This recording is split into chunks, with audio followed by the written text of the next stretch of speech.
Hai, untuk kamu yang butuh tempat berdialog tentang hati, aku Rian Aan dari Cerita Cintaku akan menemanimu dengan sejuta cerita cinta.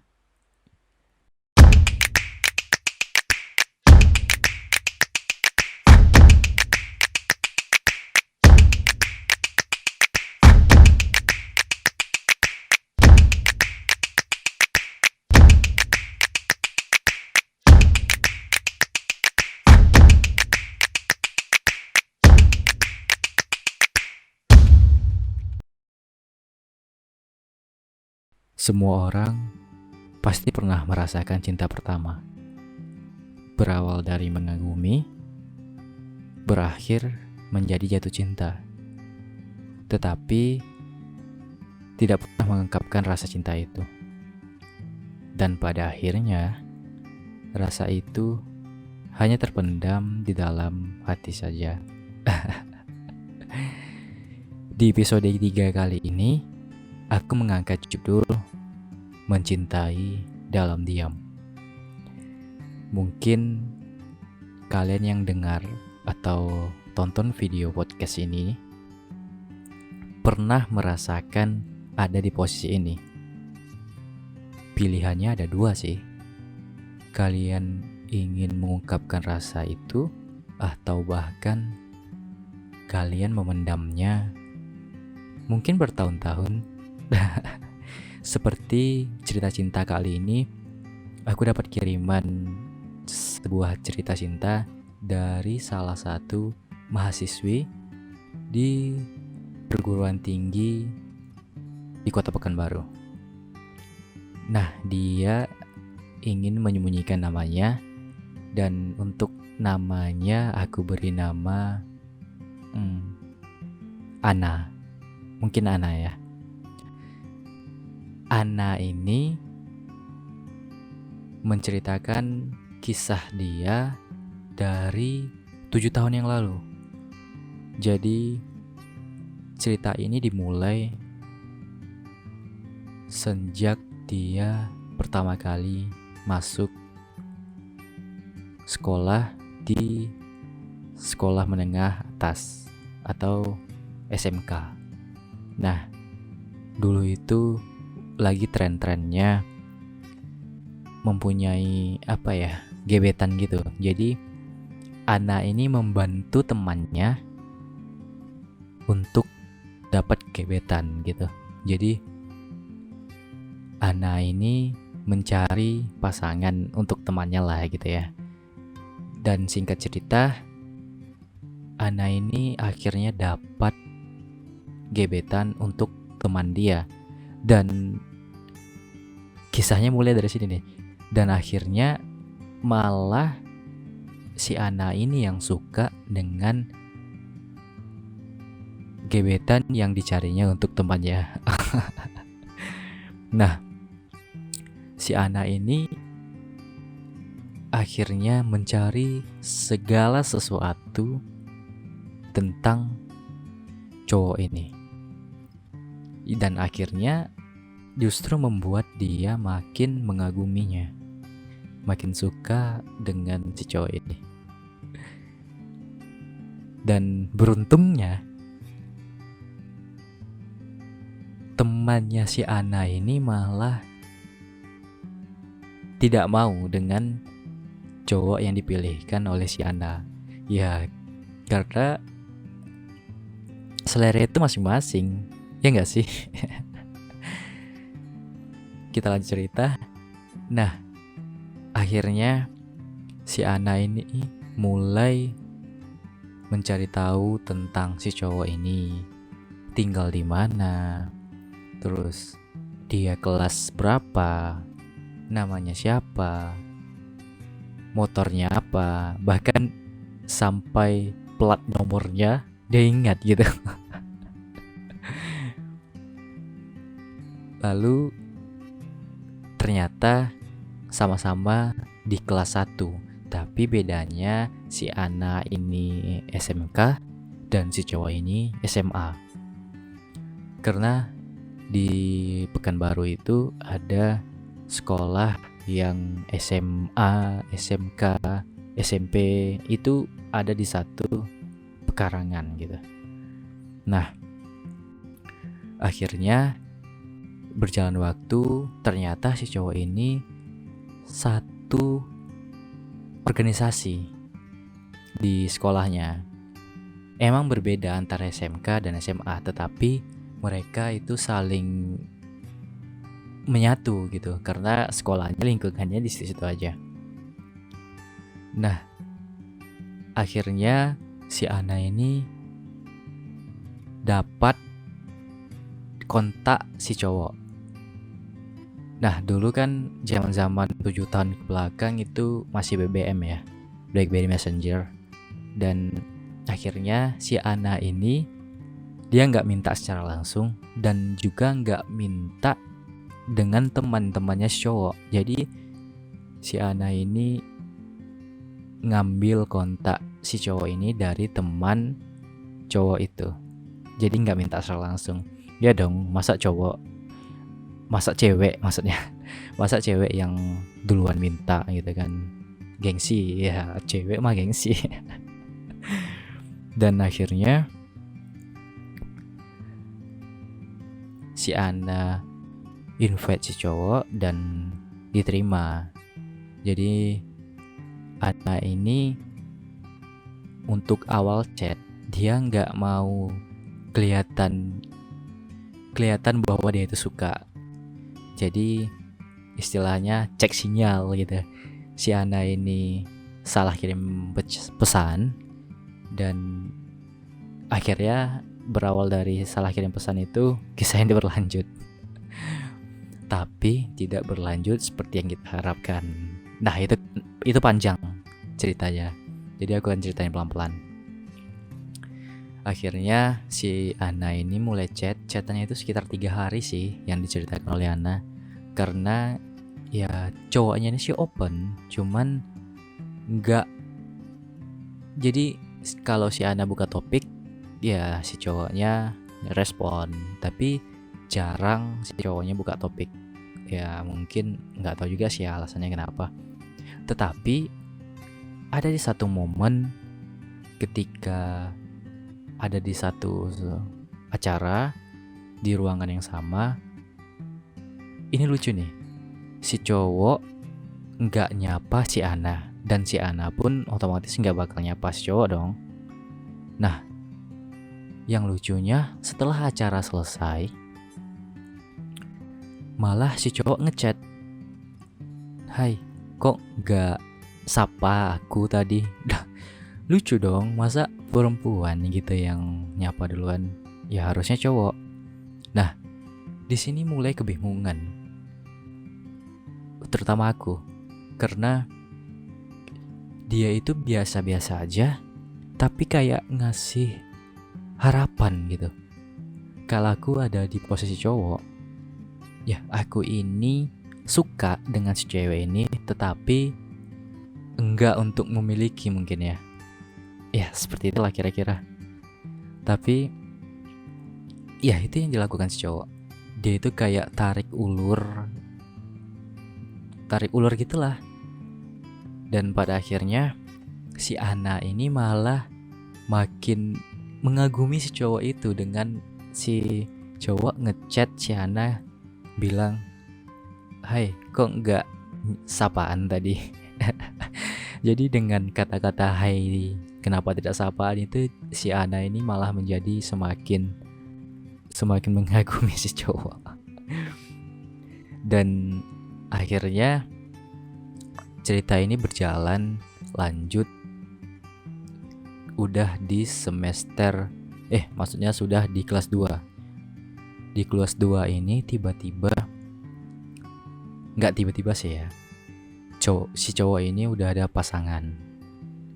Nah, si cewek, si Ana ini otomatis patah hati dong ya, karena dia mengagumi si cowok dan tahu-tahu udah ada gebetannya dong, udah ada pasangan. Lalu akhirnya si Ana ini coba mencari tahu siapa siapa ya cewek beruntung asik. Siapa cewek yang menjadi gebetan si cowok. Dan akhirnya dapat ketemu IG-nya, dan si Ana ini ngefollow IG-nya si cewek itu dan minta fallback via DM. Lalu yang balas malah cowoknya. Dia bilang itu si Ana minta DM, minta follow maksudnya.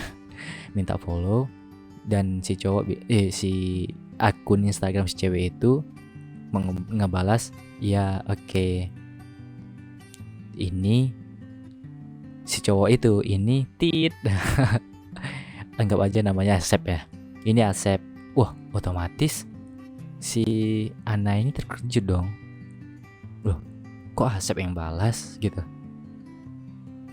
Dan aku sebagai cowok gitu, ketika aku ada di posisi si Asep ini,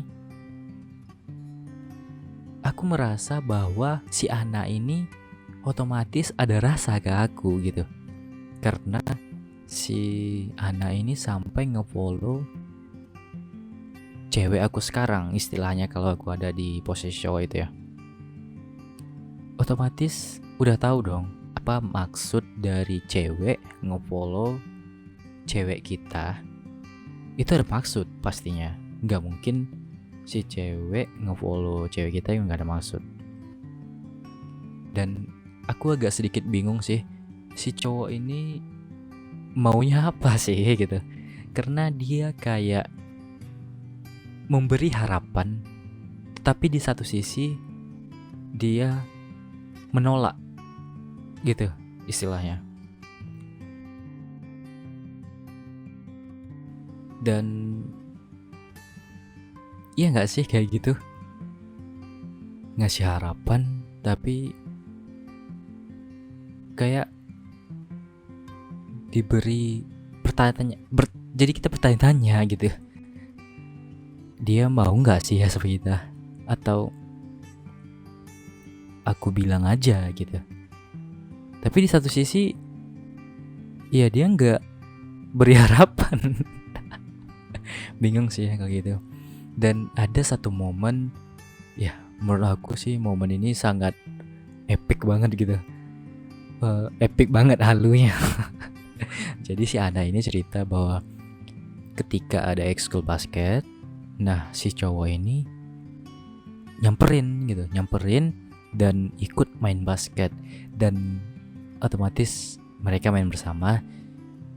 Dan si Ana ini ada sempat berkeinginan, aku beliin minuman kali ya, terus ngelapin keringat dia. Aduh. Sampai sebegitunya mengagumkan si cowok, si Asep ini. Agak bingung melihat atau mendengarkan cerita dari Ana. Di satu sisi dia mengagumi, di satu sisi kayak, aduh nih cewek kayak nggak ada cowok lain apa di dunia ini ya. Dan singkat cerita, akhirnya mereka selesai sekolah. Yang satu melanjutkan studinya di Universitas A, dan yang satu pergi ke Universitas B. Dan cerita ini masih berlanjut. Jadi ternyata ini banyak ternyata dan banyak seperti apa ya, keberuntungan bagi si Ana gitu. Karena salah satu sahabatnya di sekolah, sahabat si Ana di sekolah, ternyata satu jurusan sama si Asep ini, dan ternyata juga satu kelas gitu. Ya otomatis gak putus dong. Iya gak sih? Yang sebelumnya ketika udah mau tamat dan menginginkan bahwa udahlah, rasa ini mungkin aku kubur dalam-dalam gitu. Karena dianya juga gak nggak ada nampak hatinya ke aku gitu. Dan si Ana ini udah ingin mengubur rasa itu. Oh ya, ketinggalan. Dan ada satu momen ketika kelulusan, si Ana ini ingin mengungkapkan rasa yang dia punya terhadap si Asep. Nah, jadi akhirnya di hari kelulusan si Ana, ya biasa dong, hari kelulusan keliling-keliling kota gitu, coret-coret baju sih. Dan ternyata ketika udah ada niat seperti itu, ternyata Asemnya gak ikut coret-coretan. Dan di chat oleh si Ana, dan ya benar ya, si Asep gak ikut coret-coretan. Ya terkubur lagi dong. Terkubur keinginan ingin bilang rasa yang dipendam selama 3 tahun ya. Rasa yang udah dipendam selama 3 tahun ya otomatis akan terkubur kembali. Kembali lagi setelah masuk ke universitas masing-masing. Dan ternyata kawan atau sahabat si Ana ini satu kelas dengan si Asep. Yang tadinya ingin melupakan Asep ya, bisa gali informasi lagi nih. Dan selanjutnya rasa si Ana sampai detik ini podcast ini aku rekam, aku tayangkan, itu masih ada. Jadi sekitar kurang lebih 7 tahun si Ana memendam rasa kepada Asep. Dan kalian bisa bayangkan, jika kalian ada di posisi ini, apa yang kalian lakukan? Mungkin kalian bisa komen nih, apa yang kalian lakukan ketika kalian memendam rasa selama 7 tahun dan itu gak pernah sedikit pun mengungkapkan kepada orang tersebut. Kalian bisa komen gimana perasaan kalian atau apa yang kalian lakukan. Kalau aku sih, selama itu aku memendam rasa, yang aku lakuin ya mau gak mau kita harus to the point aja ya. Karena ya menyiksa hati, menyiksa batin, memendam rasa selama 7 tahun, ya sakit. Jadi aku bakal to the point, ungkapkan. Ya mau gak mau kita harus menerima resikonya, apakah diterima atau tidak. Dan yang aku tangkap dari si Ana ini, mungkin si Ana takut menerima hasil yang buruk mungkin ya. Itu persepsi aku. Dan balik lagi, dan parahnya mengagumi seseorang, mengagumi si cowok ini, si Ana ini lebih, kalau aku tangkap, dan dia juga mengakui sih, si Ana ini lebih ke arah obsesi yang terlalu besar terhadap si cowok. Karena beberapa bulan yang lalu, di akhir 2019, si Ana ini 2020, si Ana ini seminar proposal. Dan dia ceritanya bahkan dia itu nge-screenshot foto si cowok ini di Instagram. Nah, mereka ini kontek-kontekan sih. Si Ana ini seperti stalking si cowok, si Asep. Dan si Ana ada foto si Asep yang dia bikin screenshot dan dia bikin wallpaper. Gila gak tuh? nggak memiliki si cowok, tapi memendam rasa yang begitu besar sehingga lebih ke arah obsesi. Dan dia bikin wallpaper itu lama sih, katanya ada sebulanan. Dan mengapa? Karena si cowok ini ada satu momen ketika si Anna ada foto-foto dengan teman-teman SMK dia, dan itu juga teman-teman si cowok. Nah, lalu si cowok ini, si Asep ini ngomen ke teman si Anna karena si temannya ini nge-post di Instastory dia, cuman bilang itu Anna kan, dan gara-gara itu disampaikan oleh si temannya ke Ana, langsung si Ana itu kayak gila, aku kayak terobsesi balik. Sementara pada waktu itu mungkin Ana sedang proses dalam move on kali ya, dalam proses move on gitu. Dan hanya kata-kata itu Ana kan, langsung harapan itu tumbuh. Ya, Ana, untuk kamu Ana yang mungkin yang bakal nonton ini, ya aku ngasih sarannya, mungkin kita nggak bisa memiliki dia, tapi mungkin Allah itu sedang menyiapkan skenario yang terbaik untuk Ana. Percaya deh. Dan untuk Ana juga, ya berusaha move on dengan menghilangkan segala sesuatu tentang si cowok.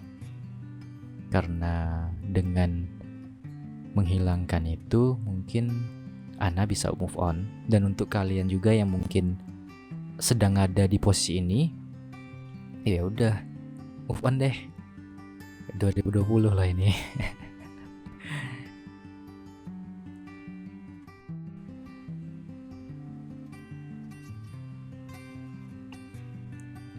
Dan aku kasih saran dengan si Ana, ya mau gak mau kamu harus terus lanjutin cerita cinta kamu sendiri.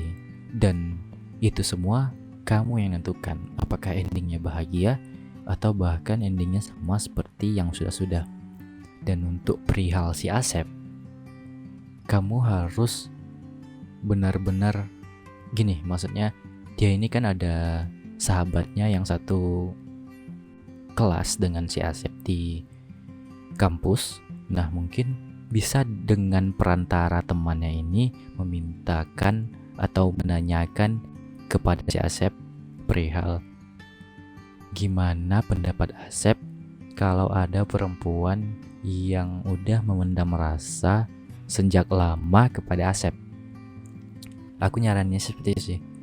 Jadi temannya ini pura-pura menanyakan tapi tidak membilang kalau ada seseorang yang memendam rasa kepada Asep sudah lama sekali.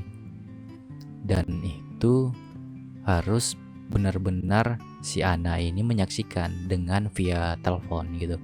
Jadi menanyakan langsung dengan perantara si sahabatnya ini.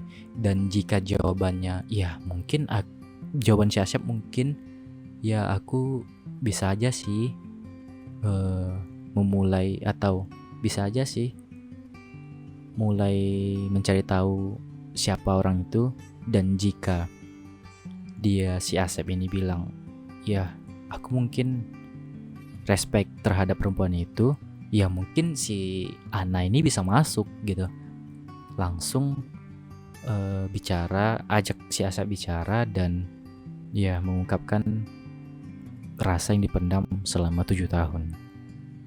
Ya mau gak mau sih, akhirnya apakah cerita cinta Ana bakal bersama Asep, atau bahkan Allah itu sedang menyiapkan asap yang lainnya untuk Ana.